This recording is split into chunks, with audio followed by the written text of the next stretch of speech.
And good evening, everyone. Welcome back to Preterist Apologetics. My name is Don K. Preston. I am the president of Preterist Research Institute. That's my very good friend across from me right here, Mike Sullivan. And what we're going to do tonight, we are going to talk about maybe what might be called some newspaper exegesis. Newspaper eschatology. Newspaper eschatology, great term. And the reason we're doing so, needless to say, 2 weeks ago tomorrow, and this this will probably air in the morning. If I get it processed, I'll do it tonight. We're filming on Friday evening, by the way. But 2 weeks ago, Hamas, the terrorist organization, whose avowed purpose in life is to kill every single, quote, Jew in existence. They said they're on record they would love for every Jew in the world to be gathered into the land of Israel so that they could kill them all there. That is their running record. So they attacked Israel 2 weeks ago, and Twitter and X and virtually every social media outlet is just alive. I mean, it's vibrant with predictions and comments and claims. This is it, folks. This is the beginning of Gog and Magog. This is the beginning of Armageddon, without a doubt. And Mike, I don't know if you saw it. I know Daniel Rogers saw it about 2 weeks ago. It was immediately before the outbreak of the Hamas invasion. There was a guy on YouTube. I'm assuming he was on Facebook. Yeah, he was on Facebook as well. And he said, without any doubt whatsoever, the rapture is going to take place tomorrow. I mean, yeah. He said there, and of course, I'm sitting back going, okay, this is a joke. This guy's having some fun, poking fun at the dispensationalist or whatever. No, he was dead serious.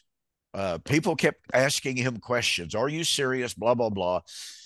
Absolutely serious. We're not going to be here. If you're a Christian, you're not going to be here after tomorrow. but Don, there's no signs before the rapture, right? I know. How could he know this? I know. That's one of the many conundrums in the dispensational world. They tell us, no, the rapture has no signs whatsoever, and all they do is talk about signs of the end. That's all they talk about. I know. So, wow. So anyway, the day after the appointed day of the rapture, it was really humorous. People all over YouTube, all over Facebook. Where'd he go? Where'd he go? Where'd he go? And they knew he was still around. He just wasn't going to say anything. Yeah. And then a couple of days after that, another one pops up, and he said, well, he got it wrong. I've got it right. And it's going to be happening just immediately. Well, he's disappeared as well. I mean, I have said this so many, many times before. You would think, after all of these on record failures, look at Harold Camping, for crying out loud. Look at Hal Lindsey. I mean, the list of failed prophets. Chuck Smith. Craig Laurie. You would think that people would learn. And yet, somebody new comes along, so to speak. Well, I know that so-and-so got it wrong, and I know that so-and-so got it wrong, but I want to tell you, I got it figured out. In late 2014, I was accosted by a young woman on YouTube. And she said, I'm telling you right now, the rapture is going to be in September 2015. And so I said, well, I'll tell you what, let's do. I've got $500 that says it won't happen. You choose an independent source. You put up $500, I'll put up $500. And I said, now, if the rapture occurs, you certainly don't need the money if you've been raptured. But I said, guess what? I could always use another extra $500. And of course, she just scoffed, well, you're tempting God and you're this and that, and a whole lot of other names that weren't as charitable as that. And I kept pressing her. I said, when the date comes and goes, it was October of 2015, I think, and you're still here, will you have the courage to come back and to say, I was wrong. I'm willing to reconsider. Let's study together. And she said, I'm not going to tell you that because I'm not going to be here. I said, no, no, Yeah. no. Wow. That's the point. You will be here. Do you have the courage? Do you have Yeah. the integrity to come back on this venue, this forum, and say, Don, I was wrong? Whatever, however you want to express it, and say, yeah, I've got to rethink. Disappeared, never to be seen or heard from again. That was in 2014 and 15. So, ladies and gentlemen, I say that so that as you read and as you watch, all of these so called prognosticators on Twitter and X and whatever, and they're telling you these events, pardon me, these events are absolute proof positive. Number one, that we're in the last days. Number two, that the rapture and the messianic temple and all of this kind of stuff is imminent. Just remember all of these multitudinous failures and ask, why were they all wrong and this prediction is right? Why? Where's the biblical justification? Yeah, and I wish it could be as innocent as it had been in the past, but right now, it's something I dealt with in my book Armageddon Deception, where you have these globalists like Klaus Schwab, and they're pushing this agenda 2030. So by 2030 they want to roll out the one world currency and so forth. And the Rothschilds have started wars and revolutions in the past. Absolutely. Absolutely. And so what they're doing, Don, is they're playing the Muslims and Islam. They're letting them think that they're self-fulfilling their prophecies Yep. for this war. All right. Because just like we have Hal Lindsey's and John Hagee's in evangelical Zionism that do the newspaper eschatology, Islam has theirs. Mm-hmm. They have their newspaper eschatology, folks. The end is near. Mahdi is coming. Their version of second coming is coming of Jesus. And then you have the Jews in Israel, the Zionists there. They also interpret everything through the newspapers. Okay, the war with the Muslims. Gog and Magog is here. And so you have these other people that kind of sit above, they're called the international bankers, Mm-hmm. and they let this all play out because, great, the more war that takes place, the more your economies are drained, and you Yes. need to come to the central banks begging for loans, and we're going to give you high interest. So, and of course, we see it with the evangelical Zionists. They're suckers for this. And I hate to put it that way, but that's just the way it is. And we've got to get back to studying the scriptures because this isn't as innocent as it used to be. Yeah, I It's agree getting with to that the point where the 100%. church is not developing a worldview that has a long-term strategy to deal with these issues. They almost rejoice in the New World Order because they think it's a fulfillment of the book of Revelation, which to them means they're going to fly off the earth and everyone else is going to have to deal with the problems. Right. But that's a short term, non biblical situation. So when it doesn't happen, we've got all this evil just kind of, coming over the culture. And that's my concern. That's why I wrote the book, is because we've got to get a long-term strategy going here. I think that's extremely well stated, Mike. And I know Daniel Rogers and I were discussing this very same thing on Tuesday night. And Daniel and I kept saying the only solution to the conflict in the Middle East is the proper biblical view of eschatology. And that's all there is to it. And listen, I had one fella in the Churches of Christ, a very well known debater. Alan Hires is his name. He's getting quite elderly now. But nonetheless, he was challenged repeatedly to debate me. And his response, finally, after just ignoring me and ignoring me, ignoring, now, mind you, he was a very, very highly thought of debater. I mean, this is a guy, but he won't debate me.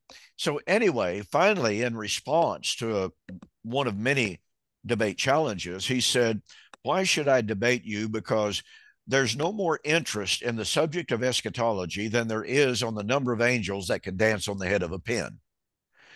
And ironically enough, ironically enough, just I think it was 2 weeks before he sent that to me with that really snide, sarcastic response, was I had had a radio debate on John Anderson's Voice of Reason program with Dr. David Inglesma out of Grand Rapids, New Mexico. According to John, who had access to the records, there were a minimum of 225,000 people tuned in to that debate. Now, according to Alan Hires, nobody's interested in eschatology. And yet, in one debate, and John also heard from the folks at the radio station that was handling the debate that every circuit that they had was blowing up with people trying to get on. And so there's no telling how many people watched or listened at the time, listened to the debate after it was live. But 250,000 people were listening to the debate while it was live. And how many sermons for the last couple of weeks have been dealing with the end is near, Israel's the super sign, the raptures. I mean, and even preterists pastors are kind of forced to deal with this to counter the newspaper exegesis and the newspaper and it's a great eschatology. opportunity for us. Let's face Yeah. it. Yeah. It honestly is a great opportunity because people are thinking about it. People are worried about, is this really the sign of the end? And is this the outbreak of Gog and Magog? So, what Mike and I want to do tonight, ladies and gentlemen, we want to talk about the war. We want to talk about Armageddon. We want to talk about Gog and Magog. Now, in the dispensational world, depending upon whom you read or listen to, there's a little bit of confusion. You supposedly have Armageddon at the beginning of the millennium. That's when Christ comes and destroys the 200 million army of the Chinese, supposedly. And then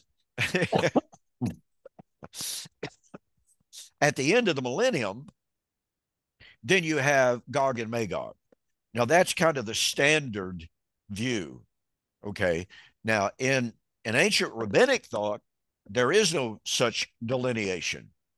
Armageddon and Gog and Magog were all thrown into the same pot, and they were generally referred to simply as the war. And by the way, that's basically the biblical view of it.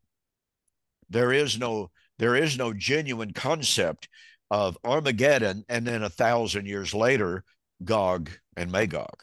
But don't they have the dispensationalists even have, or the premillennialists have another problem? Not only do they make a distinction between Armageddon and Gog and Magog, but Gog and Magog is really addressed in Revelation 19. He cites Ezekiel, right? 38, 39. Absolutely. Absolutely. So you've got Armageddon after the rapture, 7 years of tribulation, supposedly. Then you have Armageddon here.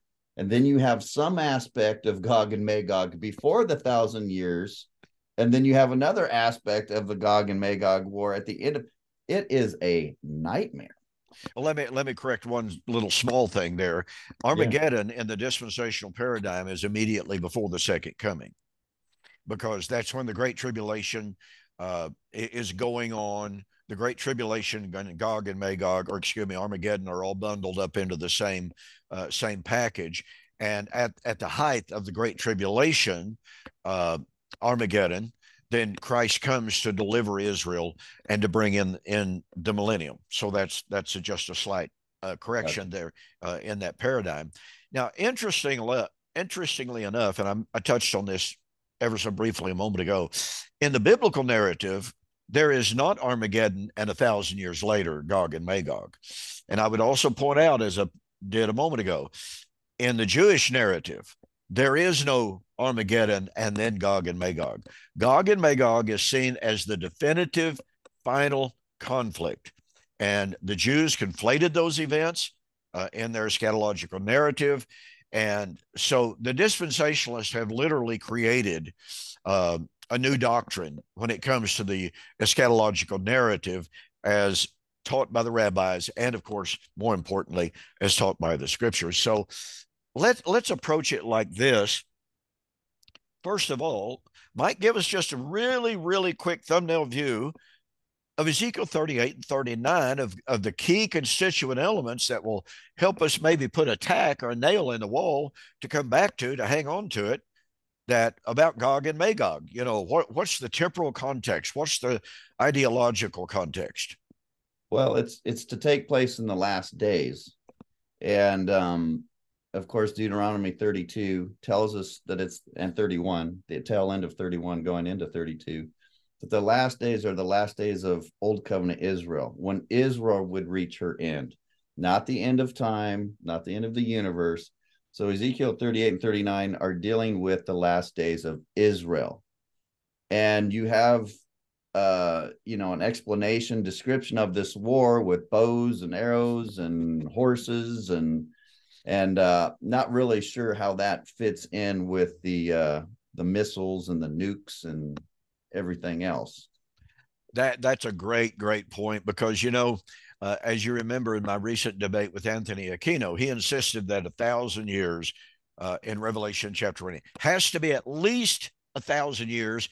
And when I spoke to him about the chain that would bind Satan, and accused him of holding a rigidly literalistic hermeneutic, which he does. He denies it. He says, I'm lying when I say that, but I'm not lying, because he says that the chain that was going to bind Satan is of some kind of actual material substance. Well, if that's not a rigid literalism, I don't know what is. And so, of course, I didn't have time in our debate to go back to Ezekiel chapter 38 and 39 and just simply say, okay, let's talk about the battle. Let's talk about the war of Gog and Magog. You're saying it's a literal 1,000 years, or after a literal 1,000 years, and it's a literal material chain. Let's see how the battle of Gog and Magog goes. As you just pointed out, Mike, you got literal bows and arrows, you got spears, you got literal shields, you got horses and riders. Are all those literal physical horses? Are they literal physical bows and arrows? Yeah, the dispensationalists don't they don't handle that well. If here's my question. If bows and arrows and shields and spears can be turned into Apache helicopters with the locusts in Revelation, then why can't the Old Testament authors describe Messiah's salvation in terms of being restored to the land, sacrifices, temple? You see what I'm saying? Absolutely. And then the New Testament authors and Jesus say, okay, now we were talking about in the land over here, but really it's about being in Christ. Absolutely. And Jesus is the temple. So, and we're following the New Testament inspired hermeneutic to do that. And then they say, foul, you can't do that. But yet they can turn bows and arrows into Apache helicopters. Absolutely. And wow. And this raises a really critical answer or issue for the dispensationalists, premillennialists. It doesn't matter if it's dispensational or historical. As a matter of fact, they both take that literalistic approach to Scripture. So, if what we're seeing in the Middle East right now is Gog and Magog, we have every right in the world. Go back to the hermeneutical issue that you just posed. How can you take the 1,000 years literally, the chain literally, some kind of material substance, to be sure? It's an actual literal pit, by the way. It's a hole somewhere. I don't know where that hole is, but it's an actual literal pit and hole. And then come back and say, okay, we're looking at the beginning of Gog and Magog. I want to know, as you pose, where are the horses? Where are the bows and arrows? I haven't noticed Israel arming their soldiers with bows and arrows or shields or spears or whatever. And I certainly haven't seen them riding horses. Or, as you were saying, Revelation chapter 8 and chapter 9, how Lindsay proposed that these great locusts with stings in their tails and what have you, these are Cobra helicopters. Look at the imagery. Well, all of a sudden, where did the literalism go? Right. And talk about an inconsistent hermeneutic. Yes. And then they play, of course, Ezekiel 37 comes before Ezekiel 38 and 39. So we'll have Benjamin Netanyahu come over here to the United States. Before meeting with our politicians, he meets with John Hagee, the Hal Lindsays, scams them for all kinds of money, and does speeches. Yes, Ezekiel 37 was the fulfillment of 1948. And therefore, you've got to give me money so we can wage war against the Muslim world and build our temple, where the Dome of the Rock is. And all these Zionist Christians are just they love it. Oh. And so you have 1948 allegedly being the fulfillment of Ezekiel 37, which was really Ezra and Nehemiah and Israel coming back into the land under repentance, as Leviticus 26 and Deuteronomy 30 through 32 required. So 37's got nothing to do with 1948, and neither does 38 and 39 have anything to do with an imminent war with Russia and the Muslims or any of that. And this goes back to one of the most fundamental questions that we could ask in all of this.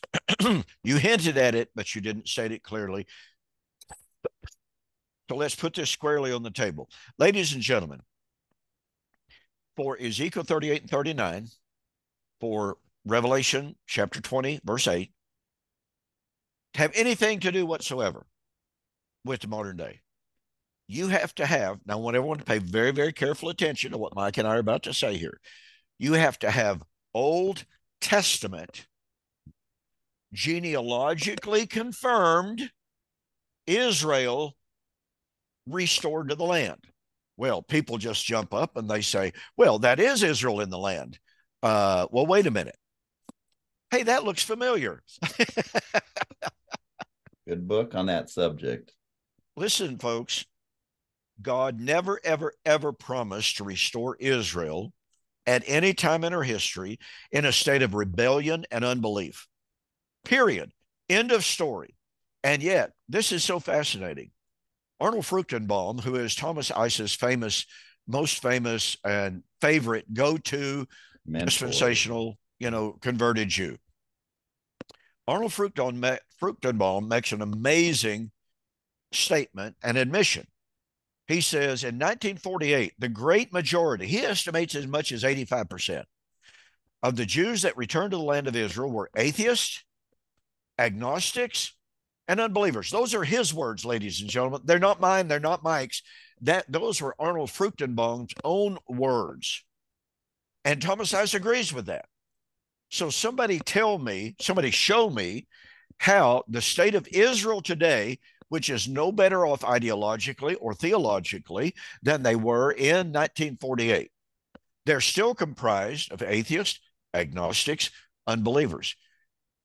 Folks, you do understand, do you not, that in Israel today, it is against the law to try to teach someone about Jesus. Absolutely. They hate. You get spat on, arrested. You They can't even hate become the a name citizen. of You Jesus. can't even become a citizen Yeah. of Israel if you're a Christian at this point. And so the question is, are we supposed to believe that God is looking down on this nation that is not genealogically confirmed as, quote, Israel, the bloodline of Abraham? They're Ashkenazi, Sephardic, on and on. Mm-hmm. They cannot be confirmed genealogically as the bloodline of Abraham. It's impossible. Little very quick backstory here. I've mentioned this many, many times. I've got a good friend in Israel. He's been keeping me up to date, by the way, on all of the things going on in Israel and the horrific nature of it. I asked him just recently, how does Israel today confirm if someone is of the Levitical priesthood or not? With all the hoopla that goes on about a rebuilt temple and restored priesthood, et cetera, I said, how does someone go about proving that they are of genuinely Levitical and Aaronic priesthood? And he says, we have no way to confirm it. So he says, basically, if someone says they are a Kohen, we just accept their word for it. Say what? Yeah, that's yeah, Jesus burned the temple, and when he burned the temple, when he came upon the clouds, he burned the genealogical records. And he, so if you define yourself as a Jew racially, you can't, because you can have no connection to a tribe. If you define yourself as a Jew because you believe in Judaism as related to the Old Testament, you can't, because Christ ended that covenant and the scepter departed from Judah and has been given to the church through the gospel. So, and, you know, John Hopkins did some genetic testing on Yeah. 90% of, you know, the Jews that are in Israel today. And they said like 95% of them are Khazarian, Yep. have no relationship to a Semite. Whereas the Palestinians that had been there before they came in and took over, Yeah. the Christian Palestinians and some of the Muslim Palestinians, they are of Semitic Yeah. origin, and they have more genetics that are would be related to Abraham. So And yet, it's and it's yet, it's just funny to, because it's a scam.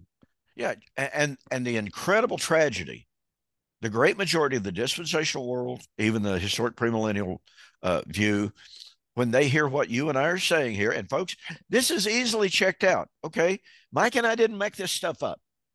If you'll go and look up the article Jew or Israeli in Collier's dictionary, in the American dictionary, in the Encyclopedia Judaica, guess what they Yeah, say? that's the good one. That's the really good one.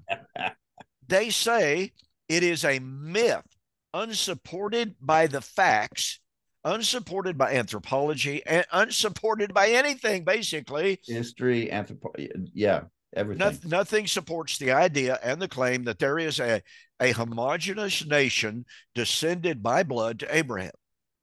Now, I can well imagine some dispensationalists jumping up and down and screaming, anti-Semitic, anti-Semitic, anti-Semitic. You Mm-hmm. hate the Jews. Has nothing to do with hating anyone. Right. These are the facts of history. They are the facts of anthropology. These are just simply the facts. Okay.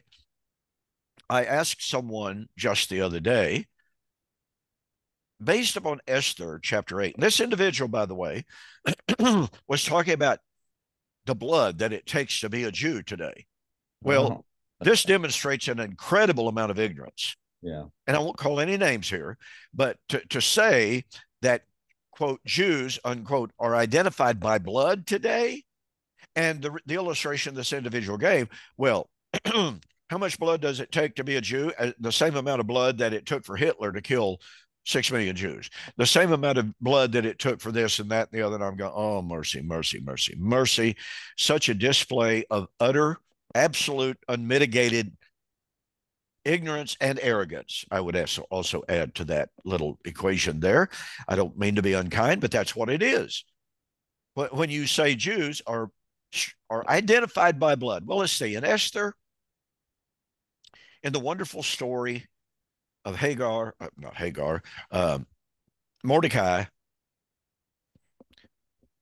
and Haman. I'll get that right in a minute. Haman's gallows, yes. Yeah, I told you I was up since 2:15 this morning with no break whatsoever. So the old brain's a little bit slow this evening. So anyway, in that wonderful story, in the Jews' triumph over Haman and the wicked forces, in that victory, it says, Esther chapter 8 and verse 17, in that very day, many of the inhabitants of the land, folks, we're talking about Persians. They're not Jews. They are absolutely not Israelites. They are Jews. I'm sorry, they are pagans. In that very day, many of the inhabitants of the land became Jews. So I asked this individual, I said, if being a Jew is something related to blood, did, did these pagans get massive blood infusions, blood transfusions? Oh, wait a minute. Did they withdraw marrow and DNA from the Jews and shoot it into these pagans to give them, Jewish DNA? Well, of course, he had totally ignored the questions. Uh, he refuses to answer questions. This individual does. He just keeps on making his unsupported claims. So anyway, this brings us back to what Mike and I are emphasizing here. For the battle of Gog and Magog to take place, according to Ezekiel 37, 38, 39, Israel by blood, what Paul called my brethren according to the flesh, Romans chapter 9, verse 3. My kinsmen according to the flesh. They would have to exist as a nation.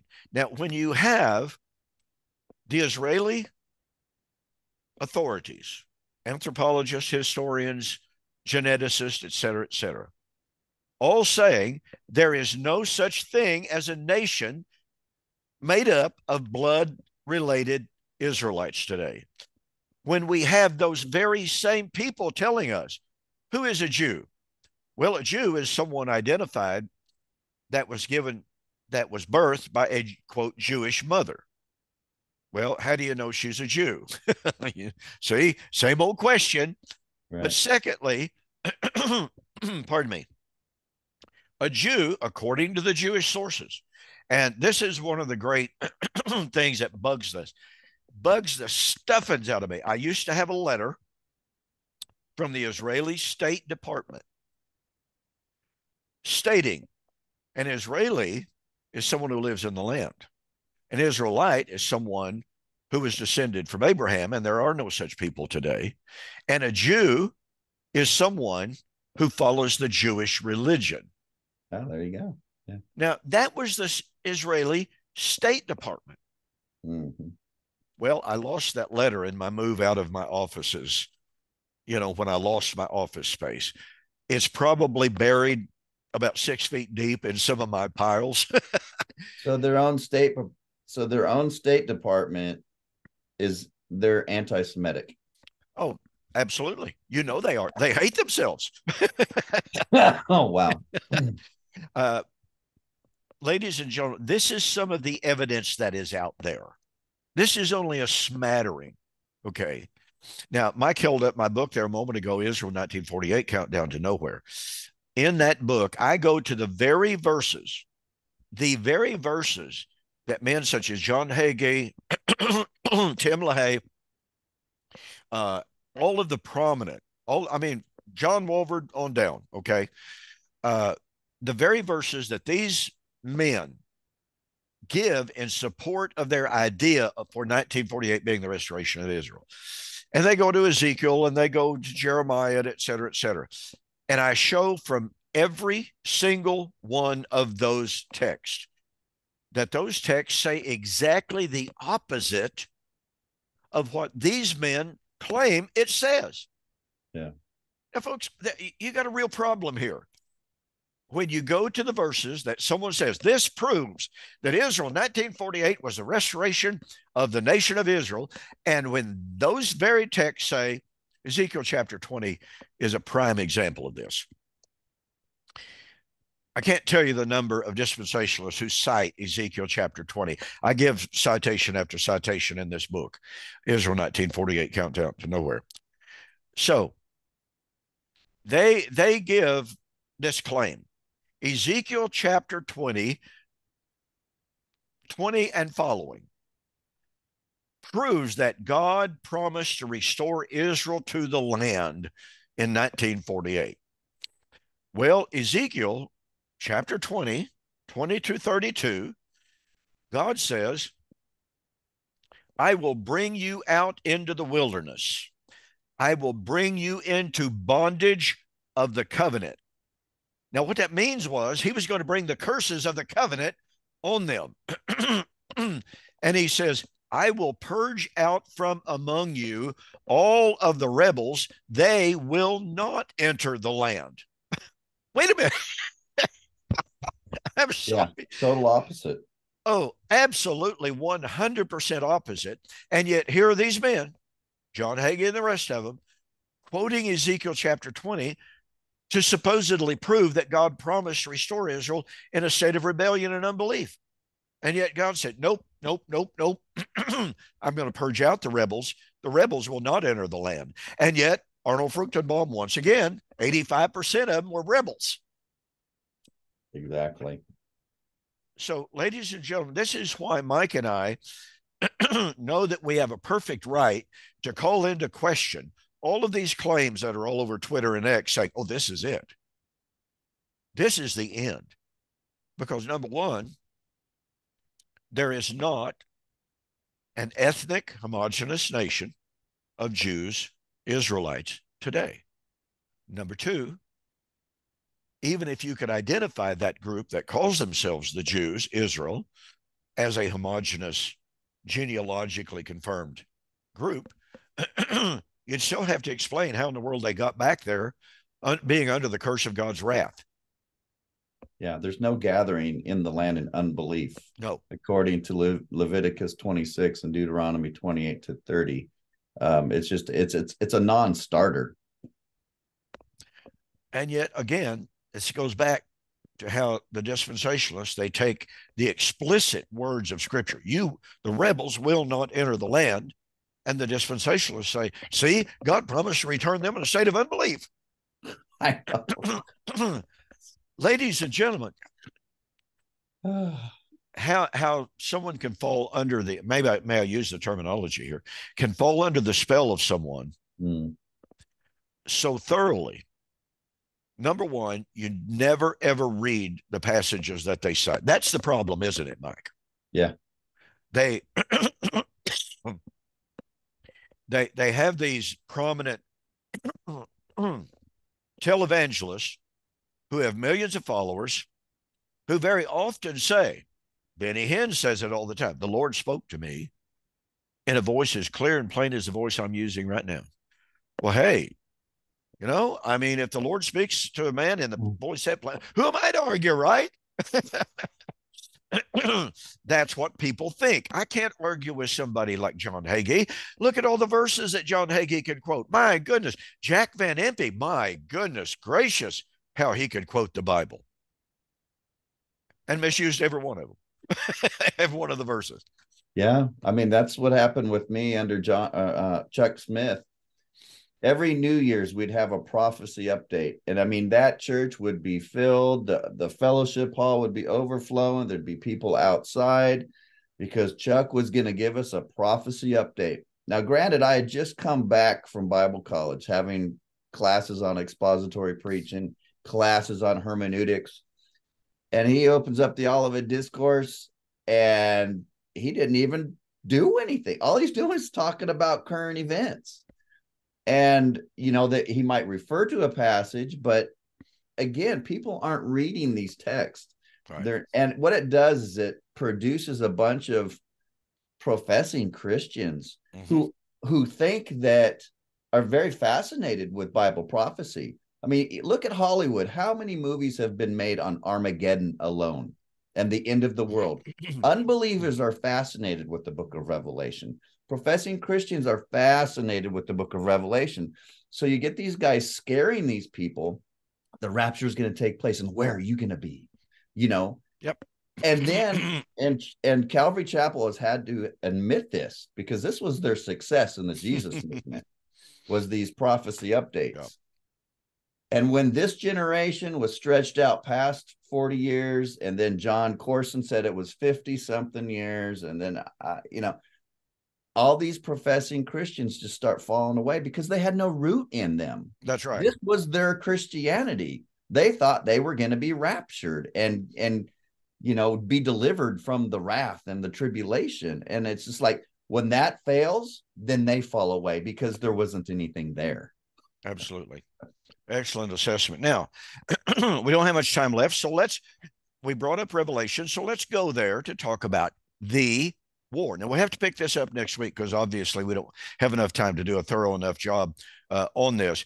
But in Revelation chapter 20, now, everyone follow here, after the millennium, this is very, very important. After the millennium, what happens? The nations are gathered together, and they're gathered together for the war. I apologize, folks. I've still got a little bit of hangover from that respiratory infection. My wife still does too. So anyway, the term in the Greek is polemos, the war. Definite article is used. It's not simply, oh, well, the kings of the earth are getting together to have a big fight. No, this is the war. And I would suggest that what's being done here, what's being used here, is what is known as the anaphoric article. The anaphoric article is an article that is used to discuss a subject that has already been discussed previously. And so by using the definite article, the writer or the speaker is taking the mind of the reader right back to the previous discussion of that subject. Doesn't matter what the subject is. But the use of the definite article takes the reader's mind, the listener's mind, right back to the previous mention of it. So where do we find the previous mention of the war? By the way, the war, when the kings of the earth are gathered together against the Lord and against his anointed one. We find that in Revelation chapter 19, verses 14 and 15. Mike, do you have it there? You want to read it? I don't. Oh, okay. I'm sorry. I didn't mean to put you on the spot like that. Revelation 19, what verses? 19, 14, and 15. Boy, my eyes are bad. What they call getting old, Mike. I know. Revelation 19. And the armies of heaven, arrayed in fine linen, white and pure, were following him on white horses. From his mouth comes a sharp sword with the winepress of fury and wrath of God Almighty. On his robe and on his thigh, he has a name written, King of Kings and Lord of Lords. Okay, let me interrupt you there. It's verse 19. Verse 19. That's what I thought. Yeah. And I saw the beast and the kings of the earth with their armies gathered to make the war against him who was sitting on the horse and against his army. Okay, notice what we've got here. Revelation chapter 20, the kings of the earth are gathered together to make the war against Christ and against the holy city. The war, armies of the nations gathered. Revelation 19, the nations of the armies are gathered together. Only now we are introduced, not for the very first time in the book of Revelation by any means, but now in chapter 19, we have the beast and the false prophet are gathered with the armies to fight against the Lord and his armies. Only he's got an advantage because he's the King of Kings and Lord of Lords. But why are they gathered together? Well, look again what it says. I saw the beast, the kings of the earth, the armies gathered together to make the war against him who sat on the horse and against his army. Then the beast was captured, and with him the false prophet, he worked signs in his presence, by which he deceived those who received the mark of the beast and those who worshipped his image. These two were cast alive into the lake of fire, burning with brimstone. The war did not go real well for the beast and the prophet. They are taken, cast into the lake in the war. Okay. Now, once again, we have the use of the definite article. 16:14. Chapter 16 and verse 14. I just happen to have it open there. So here we go. In chapter 16, and I'm going to start with verse 12. Then the sixth angel poured out his bowl on the great river Euphrates, and its water was dried up, so that the way of the kings from the east might be prepared. And I saw three unclean spirits like frogs coming out of the mouth of the dragon, out of the mouth of the beast, and out of the mouth of the false prophet. Wait a minute. We just read about the beast and the false prophet back here in chapter 19. Recapitulation. Okay. For they are spirits of demons performing signs which go out to the kings of the earth. Wait a minute. Chapter 19, gathering the kings of the earth. Chapter 20, verse 8, gathering the kings of the earth. Man, you know, if this all takes place in such a short period of time, man, there's a whole lot of wars and a whole lot of ending of wars and a whole lot of gathering of nations, and wow. But And yet it is never the wars. Yeah. It is War, singular. the singular war. This is where the amillennialist shines. Robert Strimple, who came against us with some partial preterist, but Strimple, responding to Gentry, writes this in a debate on the millennium. He says, in Revelation 16:14, kings are called forth to the battle or to the war. In 19:19, the beast and the kings of the earth come forth to the battle or the war. In 28, Satan leads his hosts up to the battle. It seems clear that these three texts describe not three battles, but one. And then Kistemacher gets into and Strimple with the definite article, the war. And they make it clear and they show the recapitulation between Revelation 16, 19, and 28. And that's where we're like, yeah, we agree with you. Amen. Appreciate But it. the amillennialist has a really weird and whacked out understanding of what this war is. But Exactly. And by the way, as you well know, Gregory Beale also believes that the book of Revelation is recapitulatory. absolutely. So he's on the same page with it's the war. It's not wars, but the dispensationalists, because they see the book of Revelation as sequential, Right. consecutive, they've got to have three wars, not one, but three. And not only that, they've got to have the beast and the false prophet defeated three times. Yeah. I mean, And the partial preterist takes the war, Armageddon in Revelation 16, 80, 67 to 70. The war in Revelation 19, same one, yep. 80, 67, to 70. But all of a sudden, when we get into the golden calf of the end of the millennium verses, 25 through 15, there's no way this can't be the same war, because that would mean that the millennium is over. those full preterists were right. It That's ended exactly before. right. That is exactly right. Now, let's notice something about chapter 19 and the war. That the war occurs at the coming of the Lord. Mm-hmm. He's the great white warrior, so to speak, or the warrior on the great white horse. And he does battle with the beast and the false prophet, throws them into the lake of fire and brimstone. That's the coming of the Lord. That's the parousia. Chapter 16. What is chapter 16? He comes as a thief. Where He have we comes heard as a that thief. before? Yeah. Even within Revelation, early on, is it in chapter 3? He comes as a thief, and in the context, he comes soon. Yeah, exactly. Now, notice this, ladies and gentlemen. So here we have, now remember, chapter 20 and verse 8 is Gog and Magog at the gathering of the nations for the war. Chapter 19 is the gathering of the nations for the war at the coming of the Lord. Well, that must mean, unless you can prove a delineation, that must mean that the coming or that the battle of Gog and Magog in chapter 20 and verse 8 is also at the coming of the Lord. Once again, recapitulation. Now, in chapter 16, once again, what are they being gathered for? Well, they're being gathered together at the place that is known as Armageddon. This is Armageddon.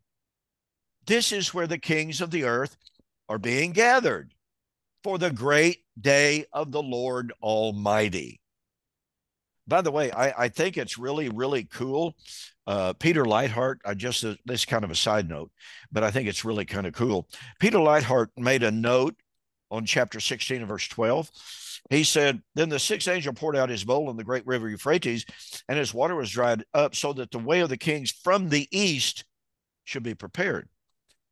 Leithart points out, if you're talking about the destruction of Rome, the kings didn't come from the east, they came from the north. Right.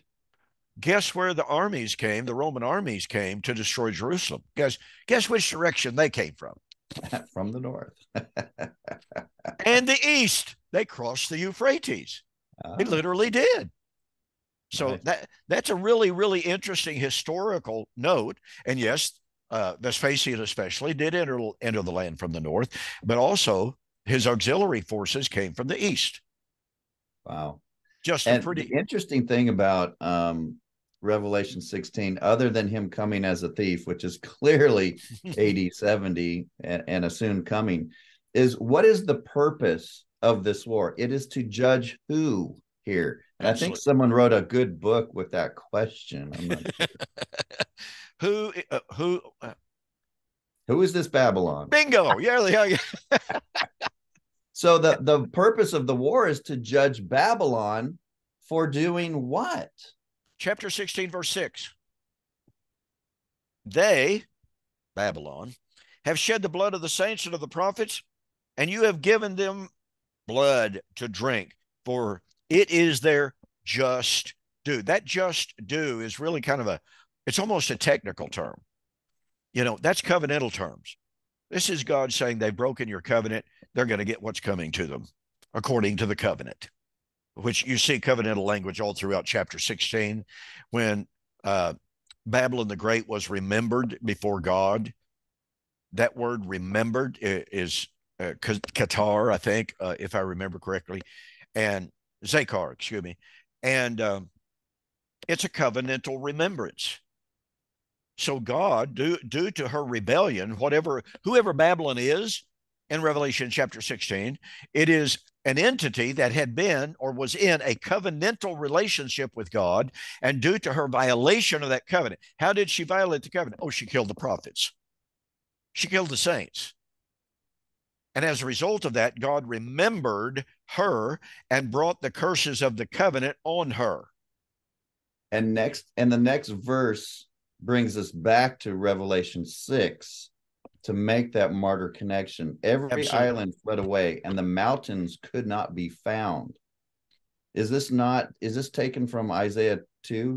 Isaiah 2, 19 to 21. Okay, and so is Revelation 6, and so is Second Thessalonians 2. But Jesus identifies this war of Isaiah 2 and 3 as taking place in AD 70. No commentator denies that in Luke, 23? 21, 24. Yeah. Yeah. We'll get to it this evening, but maybe. So look what we've got, folks. Once again, a little bit of recapitulation. No pun intended. Chapter 20, verse 8. At the end of the millennium, the kings of the earth, Satan gathers the forces, the kings of the earth, to do battle with God and with the Messiah in the war. Now, interestingly enough, fire from heaven comes down and consumes. Second Thessalonians chapter 1. Yes, and our good friend Keith Matheson Yes, indeed. just so happens to take that as 80-70. Yes, indeed. The So end what of the happened? millennium, coming of Lord. Guess what we have in Second Thessalonians and Revelation. Second Thessalonians. The Thessalonians were being persecuted by the Jews for their newfound faith in Jesus as Messiah. And Paul says, we rejoice in your sufferings for him and your patience. You're in the midst of the tribulations which you are currently enduring, which is an evident sign or token of the righteous judgment of God, who will repay with tribulation, Greek word thalipsis, those who are, present active participle, those who are troubling you, thalipsis, and to give to you who are being troubled, again, present active participle, to those of you who are being troubled, rest, anesis, relief from that persecution, when the Lord Jesus is revealed from heaven in flaming fire, taking vengeance on those that know not God. So Paul in 2 Thessalonians chapter 1 is talking about the coming of the Lord in flaming fire to avenge the blood of the martyrs. Revelation chapter 20, the coming of the Lord in flaming fire to destroy Satan. Who's Satan? The great persecutor of God's people in the book of Revelation, which is none other, than Babylon, the city where the Lord was crucified.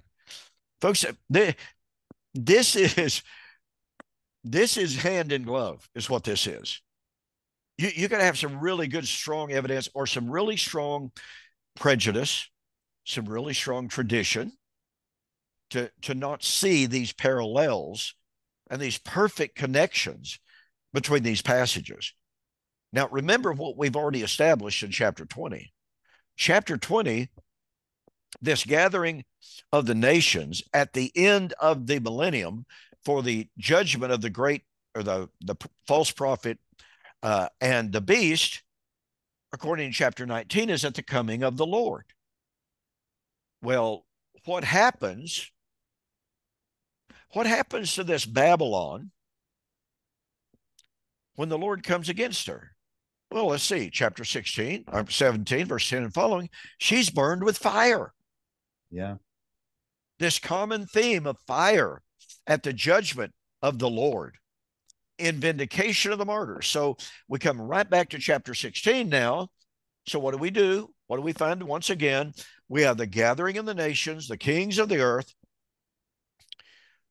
for that great battle at the place called Armageddon. So this is the battle of Armageddon. Oh, wait a minute. So we got the gathering of the kings of the earth, Armageddon, to do battle with the Lord.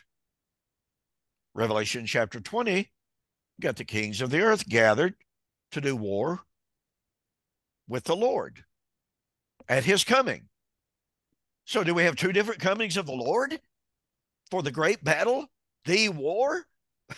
Exactly. Yeah. That's the dilemma that they're faced with. And then you have partial preterists telling us that the war of Revelation 16 and 19 was AD 70. You have the amillennial saying you can't do that because it's the same war as Revelation 20. And then we come in and say, well, we agree with both of you. Absolutely. Therefore, all three wars were fulfilled in AD 70. But if you do that, somehow you're a damnable heretic if you combine the two. Exactly. Or the coming of Christ throughout the book of Revelation ends the millennium. Yeah. Well, the partial preterists say every reference to the coming of Christ in Revelation is AD 70. The amillennials say no, it's the second coming that ends the millennium. Well, hello, that's our view. Yeah. It is amazing. And of course, you and I both gone through the same transition in our views. You know, you came from a different eschatological paradigm that I did. I was an amillennialist. You were raised in that dispensational paradigm. But both of us came to the same kind of epiphany, if you please, about seeing this consistency that is so demonstrably clear, but is hidden by all of this pontification of preachers telling us the end is near, all the while ignoring all of this information. I mean, it's the evidence is overwhelming, and we want to be as kind and respectful as we possibly can here, ladies and gentlemen. Mike and I both know how difficult it is to change your overwhelming paradigm. I mean, it's traumatic. But God calls on us to be good students, humble before him. You know, if there's any one message that Jesus and his apostles taught during the entirety of Jesus's personal ministry, beware of traditions of men. Yeah. Don't make null and void the commandments of God due to your traditions. Do not go beyond what is written, and do not add to the prophecy of this book. Yeah. You know, Paul said, our hope is on things which cannot be seen, not on the things which can be seen. It just seems like everything is just flipped on its head when it comes to futurism. They spiritualize apocalyptic language, or no, they literalize apocalyptic language that are supposed to be taken symbolic and metaphoric, and then they spiritualize the time statements, which they're supposed to take literally. Exactly. And that's how we got into the mess that we're in. Absolutely. Okay.